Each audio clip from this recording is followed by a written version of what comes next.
허락하신 하나님의 말씀은 요한복음 13장 21절로 30절까지의 말씀입니다.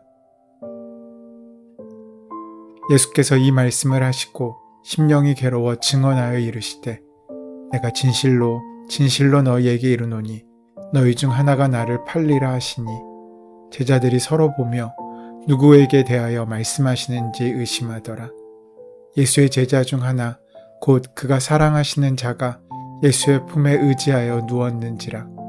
시몬 베드로가 머릿짓을 하여 말하되 말씀하신 자가 누구인지 말하라 하니 그가 예수의 가슴에 그대로 의지하여 말하되 주여 누구니이까? 예수께서 대답하시되 내가 떡 한 조각을 적시다 주는 자가 그니라 하시고 곧 한 조각을 적셔서 가룟 시몬의 아들 유다에게 주시니 조각을 받은 후 곧 사탄이 그 속에 들어간지라. 이에 예수께서 유다에게 이르시되 내가 하는 일을 속히 하라 하시니 이 말씀을 무슨 뜻으로 하셨는지 그 앉은 자 중에 아는 자가 없고 어떤 이들은 유다가 돈꾀를 맡았으므로 명절에 우리가 쓸 물건을 사라 하시는지 혹은 가난한 자들에게 무엇을 주라 하시는 줄로 생각하더라. 유다가 그 조각을 받고 곧 나가니 밤이러라. 제자들과의 마지막 만찬의 자리가 이제 마지막을 향합니다. 제자들과의 만찬에서 예수님은 그들의 발을 씻기셨고 새 계명도 주십니다. 그 와중에 자신을 배신할 가룟 유다에게 빵을 건네시는 장면이 오늘 본문에 나오고 있습니다. 예수님께서는 제자들 중 하나가 나를 팔리라고 제자들에게 말씀하십니다. 2절에서 성경은 주님을 배신할 인물로 가룟 유다를 이미 지목했습니다. 죽음을 앞둔 예수님은 제자들이 앞으로 어떤 삶을 살아야 할지를 보여주시기 위해 친히 제자들의 발을 씻겨주신 것입니다. 발은 물론 손과 머리도 씻어달라는 베드로에게 너희가 깨끗하나 다는 아니니라 라고 말씀하셨습니다. 이는 가룟 유다를 향한 주님의 첫 번째 언질이었습니다. 제자들의 발을 다 씻겨주신 후 주님께서 제자들의 발을 씻겨주시는 의미를 설명하십니다. 그리고 주님은 압살롬이 반란 때 동참했던 충복들의 반역에 대한 배신감을 토로했던 다윗의 시편 41편 9절 말씀을 인용하셔서 내 떡을 먹는 자가 내게 발꿈치를 들었다 한 성경을 응하게 하려는 것이라고 말씀하십니다. 이는 가룟 유다를 향한 주님의 두 번째 언질이셨습니다.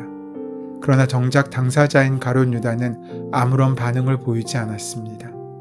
이에 예수님께서는 괴로운 마음을 더 이상 억제하지 못하시고 내가 진실로 진실로 너희에게 이르노니 너희 중 하나가 나를 팔리라고 폭탄 선언을 하십니다. 이에 가룟 유다를 향해 지금이라도 돌이키라는 주님의 직접적인 말씀의 의미로 이 말씀이 전해지고 있는 것입니다. 그런데 이 말씀을 두고 제자들은 서로를 돌아보면서 예수께서 누구를 두고 하시는 말씀인지 몰라 웅성거렸지만 당사자인 가룟 유다는 여전히 시치미를 떼고 있었습니다. 모든 제자가 서로를 의심하는 눈으로 바라봅니다. 제자가 스승을 배반한다는 것도 충격적인 이야기였지만 어느 누구도 그 제자가 자신은 아니라고 확신하지 못했던 것 같습니다. 주님을 자기보다 더 사랑하는 사람은 주님을 배반할 수 없었는데 그렇게 주님을 자기보다 더 사랑하는 사람이라고 자신할 수 없었기 때문입니다. 베드로는 예수님의 가슴에 머리를 기대고 있는 요한에게 누구를 두고 하신 말씀인지 물어보라고 고갯짓했습니다. 요한이 예수님께 묻자 주님께서는 내가 떡 한 조각을 적시다 주는 자가 그니라 라고 말씀하시면서 곧 한 조각을 적셔서 가룟 시몬의 아들 유다에게 주십니다.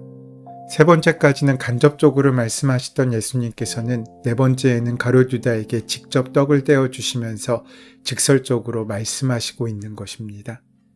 가룟 유다에게 떡을 적셔 떼어주시는 예수님의 심정은 마지막까지 유다에게 돌이킬 기회를 주시는 용서와 긍휼의 마음이셨을 것입니다. 예수님께서는 이 땅에 당신의 사람들을 사랑하시되 끝까지 사랑하신다고 말씀하셨습니다. 그 사랑의 대상에 제외되는 사람은 아무도 없습니다. 심지어 가롯 유다라고 할지라도 예수님을 배신하고 예수님을 돈으로 판 그 배신자 가롯 유다를 향한 사랑도 결코 멈추지 않으신 것입니다. 주님은 자신을 팔아넘기려는 가롯 유다를 사랑하시되 끝까지 사랑하셨습니다. 그래서 예수님께서는 4번에 걸쳐 그에게 돌이킬 수 있는 기회를 주신 것입니다. 예수님께서 제자들과 이렇게 마지막 만찬을 가지신 이유들 중 가장 중요한 것이 무엇이겠습니까? 여러 가지 이유도 많겠지만 그 중에 단연코 가룟 유다 때문이라고 생각할 수도 있습니다.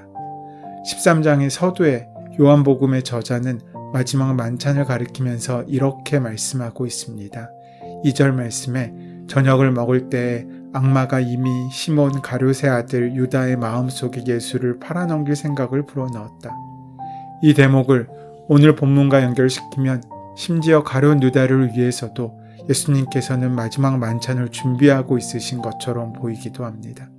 마치 그 한 사람의 마음을 돌리기 위해 예수님께서 몸으로 말씀하고 계신 것처럼 느껴집니다. 마지막까지 가룟 유다에게 기회를 주고 있으시고 그를 향한 사랑을 거두지 않으신 것입니다. 그러나 가룟 유다가 어떤 반응을 보였는지 본문은 이렇게 증거합니다. 27절 전반부에 조각을 받은 후 곧 사탄이 그 속에 들어간지라 라고 말씀합니다. 선과 악의 갈등 속에서 선택은 늘 자신에게 있습니다. 선을 택하면 주님의 도구가 되지만 악을 택하면 악의 도구로 전락하게 됩니다. 즉 가룟 유다는 자신을 끝까지 사랑하시는 주님의 손길을 거절함으로 결국 사탄이 그를 지배하게 만들어 버린 것입니다. 자신의 주권을 놓아버리고 사단에게 그 자리를 내어주게 된 것입니다. 많은 사람들은 가룟 유다가 돈에 눈이 멀어 예수님을 팔았다고 합니다. 물론 맞는 이야기이기도 합니다. 그가 예수님을 팔아넘긴 대가로 받은 은 30은 약 120데나리온으로 당시 노동자의 넉 달치 품삯이니 적지 않은 액수임이 분명합니다. 그런데 오늘 본문에서 제자들이 유다가 돈꾀를 맡았다고 증거하는 것으로 미루어 보면 재정을 담당했던 그가 마음만 먹으면 그 정도의 액수는 쉽게 착복할 수 있었던 그런 자리에 있었습니다. 그래서 돈에 대한 욕심만이 예수님을 배신한 이유가 될 수 없을 것입니다. 제자들 중에 현실 감각이 가장 뛰어난 사람을 꼽으라면 바로 가룟 유다일 것입니다. 베드로의 고백 이후 예수님은 제자들에게 당신께서 받게 되실 순환에 대해 몇 차례나 말씀하셨습니다. 그러나 제자들은 예수님의 말씀을 그저 흘려들었습니다. 제자들은 6월절 예루살렘 입성을 마치 앞으로 자신들이 꿈꾸고 있는 자신들의 장밋빛 미래가 펼쳐지는 모습으로 바라보고 있었을 것입니다. 그렇게 그들이 원하던 메시아의 세계가 도래할 것으로 착각했습니다. 예루살렘을 입성할 때 호산나를 외치며 예수님 일행을 반기는 무리들의 환호에 그들의 가슴은 핑크빛 미래가 가득했을 것입니다. 그러나 가룟 유다만은 예수님과 함께하는 그 미래가 그들이 원하는 메시아의 길이 아니라는 사실을 인지하고 있었습니다. 예수님과 함께하면서 꿈꾸었던 로마로부터의 해방과 과거 찬란했던 이스라엘 역사가 다시 도래하는 그 은혜의 꿈은 이루어지지 않을 것임을 그는 인지했던 것입니다. 이스라엘 사회의 핵심 지도 세력들인 종교 지도자들이 예수님을 살해하려는 계획을 세웠다는 사실도 그는 잘 알고 있었습니다. 예수님께서 말씀하신 대로 앞으로는 순환의 길이 펼쳐질 것이 너무나 당연해 보였습니다. 그때 그는 이러한 이상과 현실 앞에서 갈등했을 것입니다. 베다니에서 있었던 마리아의 향유 사건은 어쩌면 그의 갈등의 종지부를 찍게 하는 결정적인 역할을 했을지도 모릅니다. 그렇게 그는 예수님을 배신한 대가로 은 30냥이 들어있는 주머니를 손에 들게 되었지만 끝까지 사랑하신 주님의 언약을 스스로 목숨을 끊는 것으로 영원히 저버리게 됩니다. 이상과 현실의 갈등 속에서 현실을 택한 가룟 유다와 다른 제자들의 차이점이 있습니까? 다른 제자들도 역시 예수님께서 잡혀가시자 두려움에 휩싸여 도망쳤습니다. 심지어 자신만은 배반하지 않겠다고 호언장담했던 베드로는 예수님을 모른다고 부인하다 못해 저주까지 하지 않았습니까? 그들은 모두 똑같은 사람들이었습니다. 아니 어쩌면 결코 배반하지 않겠다고 호언장담했던 제자들이야말로 주님을 2번 배신한 것이라고 할 수 있습니다. 그러니까 그들은 모두 주님을 배신한 것입니다. 그러나 가룟 유다만이 다른 제자들과는 다른 선택을 했습니다. 사탄의 도구로 전락한 가룟 유다는 스스로 자신의 목숨을 끊는 것으로 끝까지 자신을 사랑하신 주님과의 영원한 언약을 저버리고 그 주님을 등지고 말았습니다. 반면 베드로는 예수님을 저주하고 있던 자신을 바라보고 계신 주님과 그 눈이 마주쳤고 심히 통곡하며 울었습니다. 즉 베드로는 주님의 눈을 통해 자신을 끝까지 사랑하시는 주님의 사랑을 깨닫고 통곡하며 자신의 잘못을 회개한 것입니다. 베드로와 가룟 유다의 차이는 단지 그 하나입니다. 후회하고 회개하고 주님을 향했는지 아니면 주님을 등지고 자기의 길로 갔는지 말입니다. 사랑하는 여러분, 우리는 잊지 말아야 합니다. 우리의 잘못된 선택이 우리를 하루아침에 사단의 도구로 되어버린 가룟 유다로 만들 수 있다는 사실을 말입니다. 우리가 어떤 것을 선택하는 그 선택의 기로에서 내가 가진 이상과 지식과 삶의 경험들도 중요하지만 우리의 절대적인 기준은 오직 주님의 말씀이 되어야 합니다. 신앙인으로 내려놓아야 될 것과 내려놓지 말아야 될 것, 버려야 할 것과 붙잡아야 될 것, 그것을 분별하지 않는다면 우리가 가룟 유다가 되는 것은 시간 문제입니다. 우리는 잊지 말아야 합니다. 하나님께서는 악도 하나님의 섭리를 이루시는 도구로 사용하신다는 사실을 말입니다. 가룟 유다를 지배한 사탄은 예수님을 팔아넘기고 십자가에 죽게 하는 것으로 자신의 뜻이 이루어졌다고 생각했지만 하나님께서는 이를 통해 인류를 죄에서 구원하셨고 예수님의 부활을 통해 사망의 권세를 무력화시키셨습니다. 여러분 잊지 말아야 합니다. 주님께서는 세상에 있는 자기 사람들을 사랑하시되 끝까지 사랑하신다는 사실을 말입니다. 그 사람이 사랑받을 자격이 있기 때문이 아닙니다. 그 사람이 사랑받을 능력이 있고 귀한 자격이 있고 그런 모습이 있고 행적이 있기 때문이 아니라 부족하고 넘어지고 예수님을 부인하고 도망친다고 할지라도 심지어 예수님을 배반하고 팔아넘길 가룟 유다에게까지 그 사랑을 멈추지 않으시는 분이라는 사실을 우리는 기억해야 합니다.